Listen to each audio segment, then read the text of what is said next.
नमस्कार दोस्तों, मैं प्रियंका जगवान और आज एक बार फिर से मेरा उत्तराखंड देवभूमि, मेरी जन्मभूमि, मेरी मातृभूमि पावन माटी माँ आप सभी को मेरा यूट्यूब चैनल प्रिया माहिदा टेम्पल ट्रैक्स में स्वागत है। उम्मीद आप सभी लोग राजी खुशी वाला।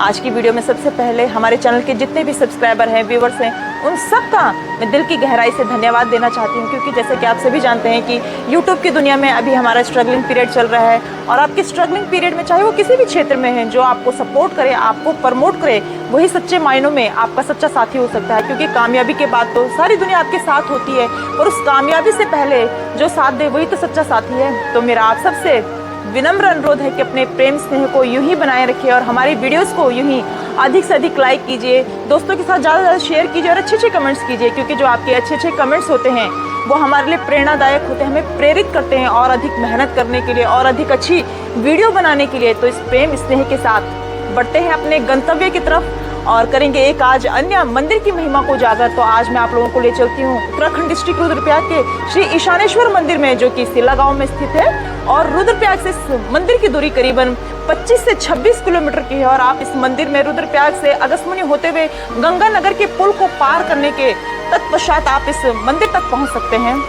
मैं वीडियो में आगे बढ़ने से पहले मेरा आप सबसे विनम्र अनुरोध है कि आप वीडियो को स्किप बिल्कुल ना करें, क्योंकि जो ये वीडियो है आस्था और विश्वास से जुड़ी हुई है। क्योंकि आप लोगों ने बहुत बार लोगों को कहते हुए सुना होगा उत्तराखंड देवभूमि, तो अपनी वीडियो के माध्यम से मैं आप लोगों को बताना चाहती हूँ कि हमारे उत्तराखंड को लोग देवभूमि क्यों कहते हैं। उस पावन मिट्टी की वो छवि, वो तस्वीर आप लोगों के सम्मुख रखना चाहती हूँ, जिसे सारी दुनिया पावन मिट्टी के नाम से जानती है।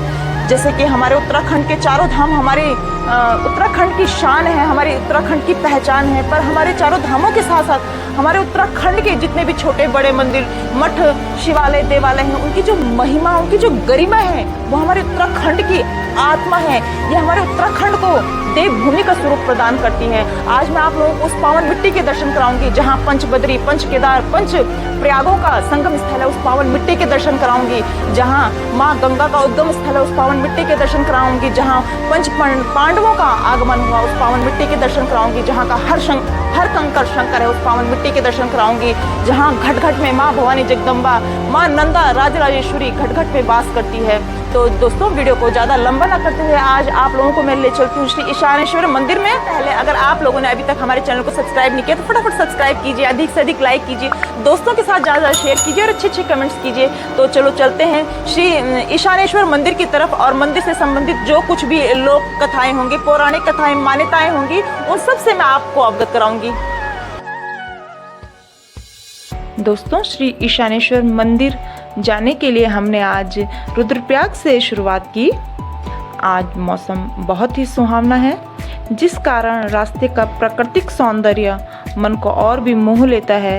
अत्यधिक बारिश होने के कारण सड़क कई जगहों पर क्षतिग्रस्त है। मौसम के खराब होने से केदारनाथ एवं बद्रीनाथ की यात्रा पर भी असर पड़ा है। दोस्तों, रुद्रप्रयाग से तिलवाड़ा, रामपुर, सिल्ली और अगस्त्यमुनि होते हुए गंगानगर के पुल को पार करते हुए इस मंदिर तक पहुंचा जा सकता है। इस मंदिर में आप 2 व्हीलर या 4 व्हीलर से भी आ सकते हैं। यदि बारिश ना हो तो सड़क बहुत ही अच्छी है। जैसे जैसे आप श्री ईशानेश्वर मंदिर के नज़दीक आते हैं, वहाँ से प्रकृति का अद्भुत सौंदर्य आपको देखने को मिलता है, क्योंकि दोस्तों यह जगह बहुत ही रमणीय है।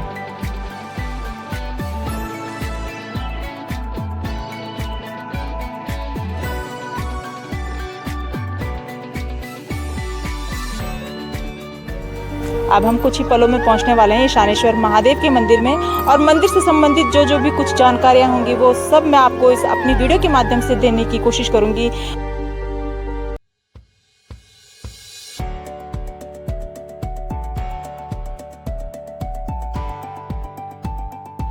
डुंगरा बैंड से आप पैदल मार्ग भी चुन सकते हैं। रास्ता बहुत ही सुगम है। गांव के बीच में बसा यह मंदिर अपनी पौराणिक धरोहर के लिए आज भी बहुत ही प्रसिद्ध है। कई श्रद्धालु इस मंदिर में दर्शन पाने के लिए यहाँ आते हैं और श्री ईशानेश्वर का आशीर्वाद लेके अपने जीवन को धन्य करते हैं। तो चलो दोस्तों, करते हैं हम और आप श्री ईशानेश्वर के दर्शन और उनके दर्शन से अपने जीवन को धन्य करते हैं।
अब हम पहुंच चुके हैं साणेश्वर महाराज जी के मंदिर में और इस मंदिर से हजारों लोगों की आस्थाएं और विश्वास जुड़ा हुआ है।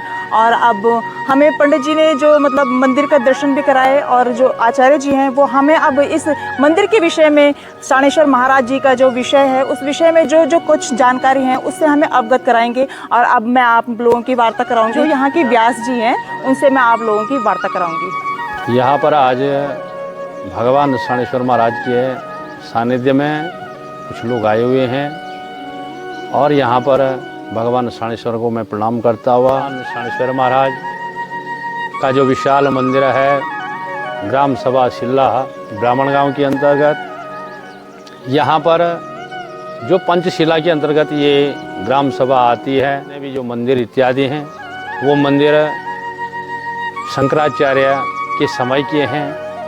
प्राचीन जो इतिहास है इनका, उस इतिहास के विषय में जो कुछ मुझे ज्ञात है वो भी मैं आपको बताता हूँ।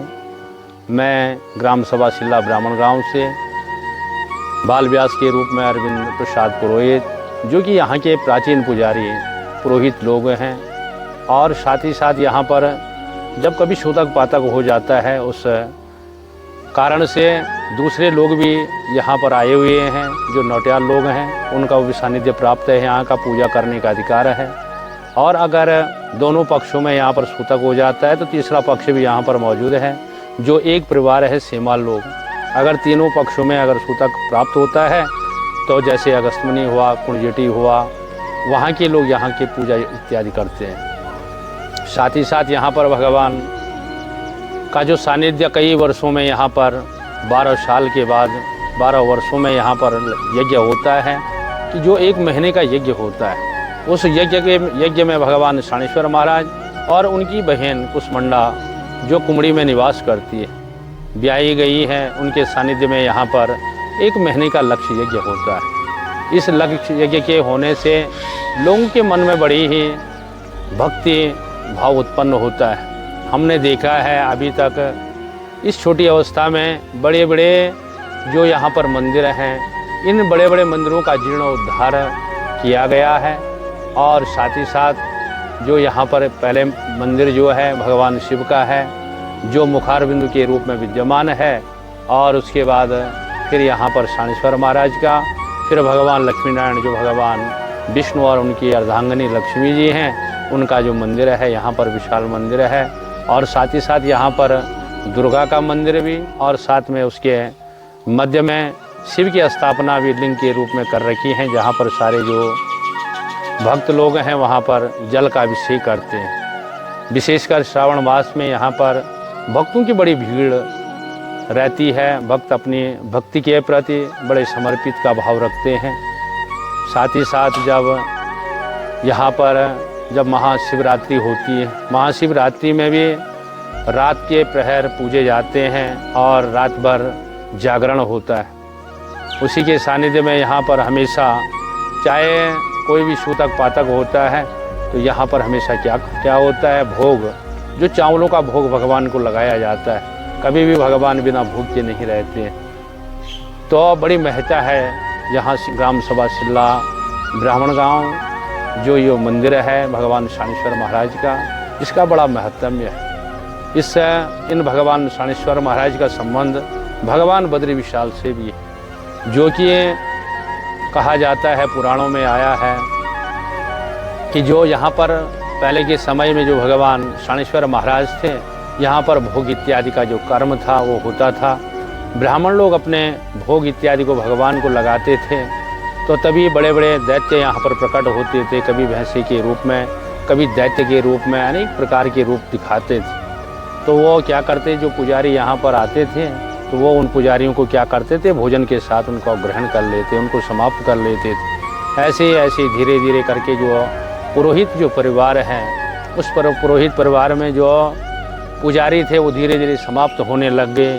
तो एक दिन किसी माता का नंबर था भोग लगाने का, तो रात भर वो बड़ी चिंता में पड़ी रही, क्योंकि कल उसको भोग लगाना था। तो एकाएक वो स्मरण करती रही भगवान का कि हे भगवान क्या होगा। तो भगवान जो अगस्त्य ऋषि हैं, जो दक्षिण भारत से उत्तराखंड के लिए आए हुए थे, तो एकाएक उनके पास वो भगवान जो अगस्त्य ऋषि हैं उनके सामने गए, उनसे एक वृद्ध ब्राह्मण का रूप बनाया, कहा कि हे माता क्या बात हो गई, किस सोच में आप पड़े हुए हो। तो उन्होंने कहा ऐसी ऐसी बात होगी, कल हमारा नंबर है, तो कल मेरा जो पोता है वो वहाँ चला जाएगा और राक्षस को खा लेंगे, फिर मेरा क्या होगा, मैं किसके सानिध्य में रहूँगी।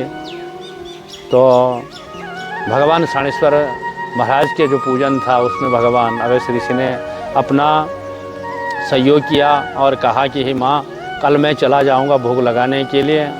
तो उसके बाद भगवान शानेश्वर के मंदिर में भगवान अगस्त्य ऋषि आए और उन्होंने यहाँ पर भोग लगाना प्रारंभ कर दिया। जैसे भोग बन गया, भोग जो पूजा इत्यादि है वो होने लगे, तो एकाएक क्या हुआ, वो लोग दैत्य उनको खाने के लिए दौड़ने लग गए। जब उनको खा नहीं सके तब भोजन के अंदर वो प्रवेश किया उन्होंने, और भगवान जो अगस्त्य ऋषि थे उनको भोजन के साथ उनको क्या करने लगे, खाने के लिए तत्पर हो गए। भगवान सहसा समझ गए और उन्होंने उनके साथ युद्ध किया। काफ़ी वर्षों तक युद्ध हुआ, जब भगवान भी उन दैत्यों के साथ जो रक्त बिंदु थे उनको मार रहे थे, ऐसे ऐसे करके उनके जो रक्त की जो बूंदें थी वो पृथ्वी पर गिर रही थी, ऐसे ही वो दैत्य उत्पन्न हो रहे थे। बस क्या था, भगवान जब उनके साथ युद्ध में जीत नहीं पाए तो एकाएक भगवान ने शक्ति का स्मरण किया, अपनी कूख को मलना प्रारंभ किया। तो एकाएक कुष्मांडा जो माई है वो उत्पन्न हुई। भगवती जो उत्पन्न होती है, भगवती ने आदेश मांगा कि भगवान आपने मुझे क्यों उत्पन्न किया। भगवान ने कहा ऐसी ऐसी बात है।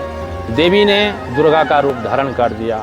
एकाएक दुर्गा का जैसे ही रूप धारण कर दिया, भगवती उनका संहार करने लगे। आतापी बातापी नाम की जो दैत्य हैं उनको मारने लग गई। जब मारते मारते उनके जो रक्त बिंदु थे भूमि पर गिरने लग गए, तब भगवती ने देखा कि ये इनकी वृद्धि हो रही है। भगवती ने क्या किया, हाथ में खपर इत्यादि लिया और उनको मारना प्रारंभ किया। खपर में रक्त को रोकना प्रारंभ किया, उसका पान करती हुई भगवती ने उन दैत्यों का संहार कर दिया। जो आतापी बातापी नाम के जो दैत्य थे, उनकी जो सेनाएं थी धीरे धीरे समाप्त होने लग गई। सारे दैत्य क्या होने लगे, भयभीत होने लग गए।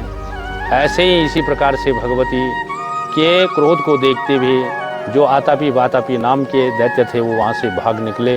एक यहाँ अगस्त्यमुनि के सामने एक सिल्ली क्षेत्र पड़ता है, उस स्थान में उस दैत्य ने छलांग लगाते हुए उस कुएं में क्या कर दिया, वहाँ प्रवेश करता है। उसके बाद दूसरा बद्रीनाथ में भाग गया और वहाँ पर बद्रीनाथ में भी जब उसने अपने प्राणों को संकट में देखा तो एकाएक क्या हुआ, वह शंख जो होता है भगवान विष्णु का जो आयुध है, उस आयुध के अंदर चला गया।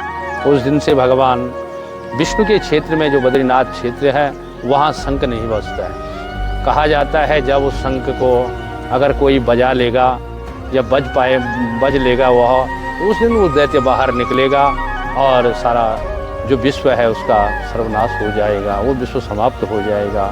इस प्रकार से भगवान शानेश्वर महाराज और बद्री विशाल का आपस में बड़ा ही संबंध है। और यहाँ पर जो भगवान शानेश्वर महाराज के सामने ये शिव मंदिर है, यहाँ पर मुखार बिंदु है यहाँ पर भगवान शिव का। और यहाँ पर जो मैं आपको बता रहा था कि जो लक्ष्य यज्ञ होता है, 9 दिन का जो यज्ञ होता है, ये कुंड बना हुआ है। इस कुंड को खाती करने के लिए इस कुंड को खोलना पड़ता है। यहाँ नीचे जो हवन सामग्री इत्यादि है उसको भी बाहर निकाला जाता है और इस कुंड के लिए भी एक आदमी को नियुक्त किया जाता है ब्राह्मण के रूप में। और वो कुंडगज कहते हैं, पुराने ज़माने के जो लोग थे उनकी भाषा में कुंडगज कहते हैं। आदमी को कुंडगज देना पड़ता है और इसी कुंडगज के अनुसार उसकी 6 महीने के अंतर्गत उसकी मृत्यु हो जाती है। और ये छोटे छोटे जो मंदिर दिखाई दे, यहाँ पर 365 मंदिर थे। ऐसे ही 365 मंदिर, 365 देवताओं के लिए 365 जलाशय भी थे यहाँ पर, जिनको कुआं कहते हैं। पुराने ज़माने में कुएँ कहते थे। कुछ तो लुप्त हो गए लेकिन 5-7 बचे हुए हैं अभी तक। ये मंदिर भी ये पुराने शंकराचार्य के समय के हैं ये पूरे, और शिव स्वरूप हैं सारे। सबसे बड़ी प्रधानता है यहाँ पर यज्ञ, और मंदिर की जो प्रधानता है वो पुरोहित लोगों के पास है। उसके बाद जो ये कुंडगज होता है यहाँ पर, तो यहाँ के लिए भी आदमी को चुनिंदा करना पड़ता है जो कुंडगज देता है। ब्राह्मण के रूप में यजमान नहीं होते हैं, ब्राह्मण होते हैं। और उसके बाद वो आदमी को उसके जो क्रियाएं होती हैं, मरने के बाद जो क्रियाएं होती है उसका सामग्री इत्यादि दी जाती है।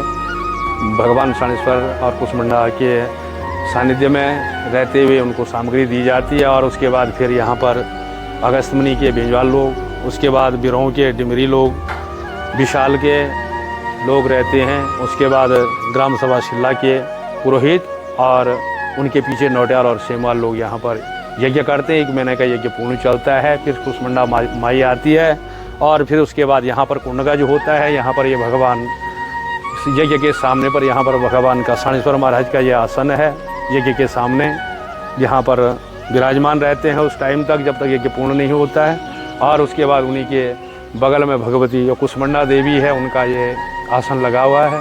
और यहाँ पर भी उनके लिए जब तक यज्ञ पूर्ण नहीं होता है तब तक उनके लिए आसन दिया जाता है। उसके बाद फिर जब पूर्णाहुति हो जाती है तब भगवती को भेजने के लिए विदाई दी जाती है भगवती का। और भगवती यहाँ से निकलती हुई उसके बाद अपने भक्तों के बीच से चलती हुई अपने मायके से चलती हुई ससुराल के लिए कुमड़ी ग्राम सभा कुमड़ी में चली जाती है। उसके बाद यहाँ पर आते हैं भगवान शानेश्वर महाराज के मंदिर में, जिनके द्वारा यहाँ पर 12 वर्षों में यहाँ पर यज्ञ होता है। और इन्हीं के सानिध्य में ये भक्तों की बड़ी आस्था है इनके ऊपर, और बड़े बड़े क्षेत्रों का ये भ्रमण करते हैं।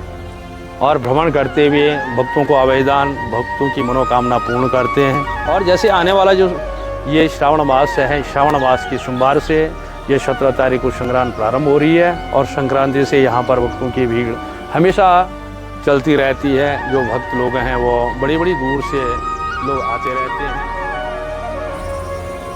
अब हमने कर लिए हैं भगवान श्री ईशानेश्वर महादेव के दर्शन, और भगवान श्री ईशानेश्वर महादेव के दर्शन से जो दिव्यता, जो भव्यता का आनंद अनुभव हमने किया है, मुझे उम्मीद है उसी भव्यता का आनंद आप लोगों ने भी किया होगा। तो मिलते हैं इसी प्रकार से नए मंदिर में नई दिव्यता, नई भव्यता के साथ। तो इन्हीं शब्दों के साथ मैं आज की वीडियो को करती हूँ विराम। मिलते हैं नए मंदिर में, तब तक के लिए धन्यवाद।